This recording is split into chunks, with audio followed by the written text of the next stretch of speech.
il a soutenu. Pourquoi aujourd'hui que le président, c'est vrai que c'était pas le sujet de cette vidéo, mais on y va. Mais pourquoi aujourd'hui que le président de FECAFOOT décide de se plaindre du fait que les règles ont été bafouées, n'ont pas été respectées, qu'il a soutenu ça? Est-ce qu'on veut lui retirer? Non. On veut lui retirer le droit de se plaindre. Ce n'est pas on qui le rappelle. Tout simplement parce moi, je suis en train de faire un rappel. Le ministre n'a jamais dit que lui, le Samuel Office, vous et beaucoup d'autres personnes, vous lui rappelez ça. Le ministre n'a jamais dit à Eto'o. Non, on n'a pas parlé du ministre. Je suis en train, je vais perdre le fil de mes idées, monsieur Magique.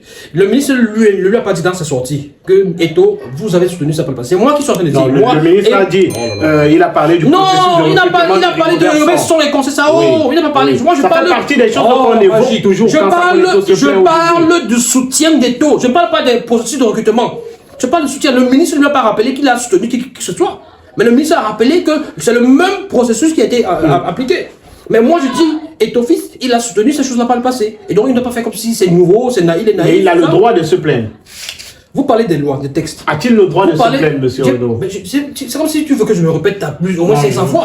J'ai dit qu'il est dans son droit, en tant que président de la fédération, de le faire. Mais... Et d'ailleurs, écoutez, Dario n'est pas le seul à l'avoir fait. Parce que, comment, soyons didactiques, expliquons les choses aux gens, qu'ils comprennent. Je dis, en 2007, Iya Mohamed a fait comme ça. Il n'a même pas laissé, on en a parlé. Il n'a pas fait il n'a pas signé, il n'a pas assisté à la signature du contrat, il n'a pas signé le contrat de Otto Pfister. En 2012, il a bronché, il a boudé. Il a boudé aussi parce que c'était un bras de fer entre le ministre et lui. C'était un bras de fer entre Iya Mohamed, le ministre des Sports, à cette époque-là. Parce que le ministre des Sports avait nommé de façon unilatérale, entre guillemets, Jean-Paul Akono pour prendre la tête des Lions. Donc il y a eu ces phénomènes-là par le passé. Ils sont dans leur rôle. Nous, à cette époque-là, quand on critiquait ça, des gens comme Eto'o étaient derrière, ils applaudissaient. Parce que ça servait à leurs intérêts. Donc aujourd'hui, ils doivent rester. Je dis, non, ce n'est pas ça. Pourquoi on le rappelle? Pourquoi on le rappelle? Puisqu'on est en train de parler du présent. Mon cher Magique, oui. Quand tu dînes, quand tu acceptes de dîner à table, de t'asseoir à la table du diable. Tu dois le faire pour toute ta vie. Je peux terminer. Quand vous acceptez de vous asseoir à la table du diable, ne soyez pas surpris de faire partie de son menu. C'est comme ça. Quand vous acceptez de faire partie de la table, de vous asseour à la table du diable, vous dînez ensemble avec le diable, il ne faut pas être surpris si le diable finit de manger ce qu'il a mangé là. Il vous mange aussi. Ne venez pas après jouer aux innocents et jouer aux victimes. Tu parles de loi. Les lois disent quoi? Parce que la loi, il faut peut-être repartir dans les livres d'éducation civique. La loi, ce n'est pas seulement le décret. Il y a des conventions. Il y a des ordonnances, il y a tout. Les lois sont hiérarchisées, les lois sont de différentes natures. Mais on vous dit qu'en 2015, oui. On vous dit qu'en nous sommes dans la pédagogie, nous sommes de faire un peu de pédagogie, pour que les gens comprennent. On vous dit qu'en 2015, suite au décret du chef de l'État de 26 septembre, je crois, 2014, la FECAFOOT, à cette époque-là, et le MINSEP se sont assis et ont décidé d'écrire une convention. Et vous oubliez que dans les textes même, on vous dit que les rapports entre la FECAFOOT et l'État du Cameroun sont régis par des lois et des conventions. Donc c'est précisé. C'est pour ça qu'on vous dit c'est pour ça qu'on vous dit que il y a des gens, des juristes, des grands juristes, savent piéger des apprentis, des charlatans. Parce que je dis ceci, dans les textes qui régissent les rapports entre FECAFOOT et l'État du Cameroun, il est précisé que ces rapports sont régis, s'appuient sur des lois, sur des conventions, etc. Il y a une convention, laissez-moi expliquer, c'est important, faisons pour de pédagogie cette fois-ci. Il y a une convention qui est donc signée entre la FECAFOOT et le MINSEP en 2015, le 5 février 2015.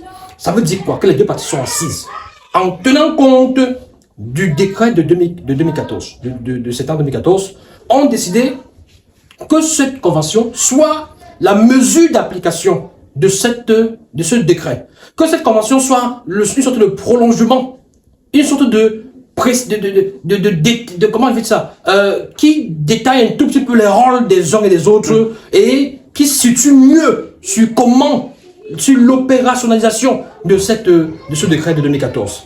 Et dans cette logique, il décide de commun accord que pour que le coach soit sélectionné, soit recruté, la FECAFOOT peut soit recruté, l'État du Cameroun peut soit recruté. Alors les débats sur mise à disposition, machin, c'est les débats, s'il vous plaît. C'est les débats. Vous n'allez pas. Nous sommes deux individus. Si nous décidons, nous deux, de signer un contrat, il y a l'État du Cameroun au-dessus de tout. Donc que tout se passe bien, il n'y a pas de souci. Même si ce contrat-là ne respecte pas les règles de l'État du Cameroun. Mais si demain, nous deux, on a un problème et qu'il faut faire appel à l'arbitrage, on va mettre notre contrat. Est-ce que notre contrat respecte les règles dans le cadre du Cameroun? Peut-être l'arbitrage ici peut être la FIFA ou alors la CAF. Ça veut dire que si la CAF vient, la CAF va lire la convention et on va se demander est-ce que cette convention de 2015 respecte les règles de la FIFA? C'est peut-être la question qu'on va se poser plus tard. Voilà. Mais là, on parlait déjà... La question, c'est important que je réponde.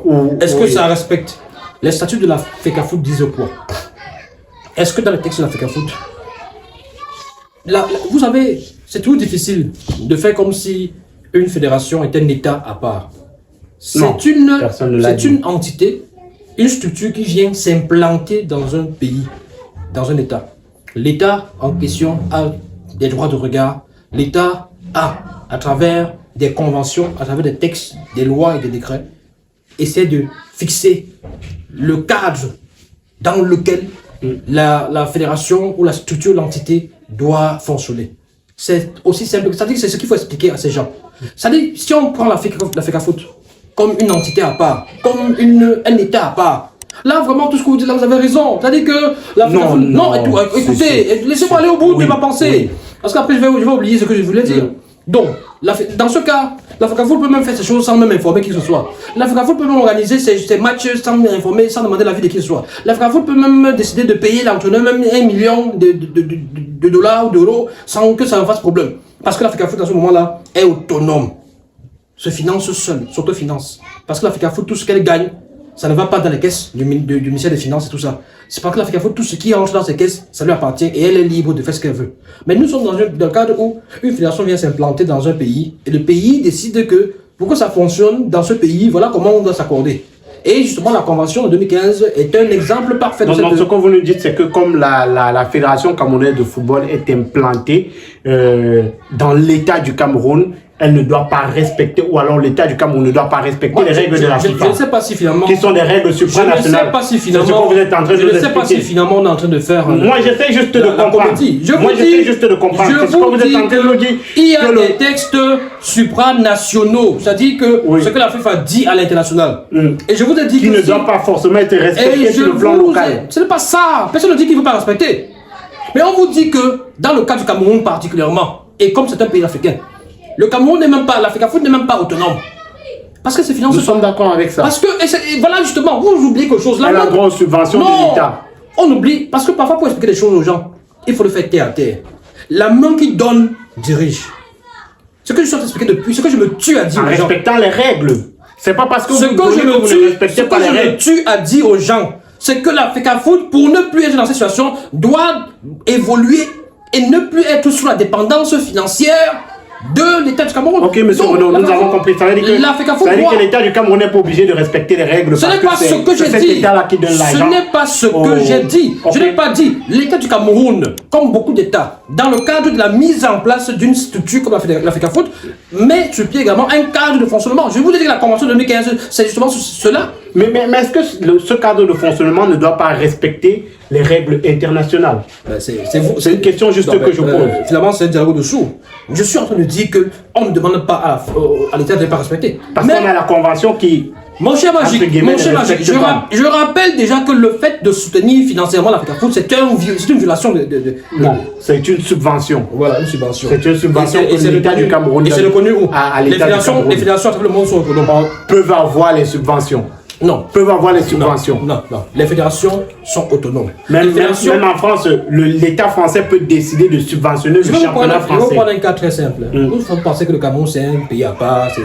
La fédération marocaine de football, vous savez qu'elle est placée sous la tutelle. Vous savez que le royaume marocain intervient aussi beaucoup.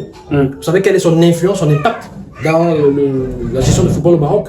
Donc voilà, il faut savoir que parfois les institutions viennent depuis le palais royal. Mais est-ce que ça respecte les règles de la FIFA, monsieur Renaud? Parce que là, il faut qu'on soit d'accord. C'est pas parce que ça se fait au Maroc que ça respecte forcément les règles.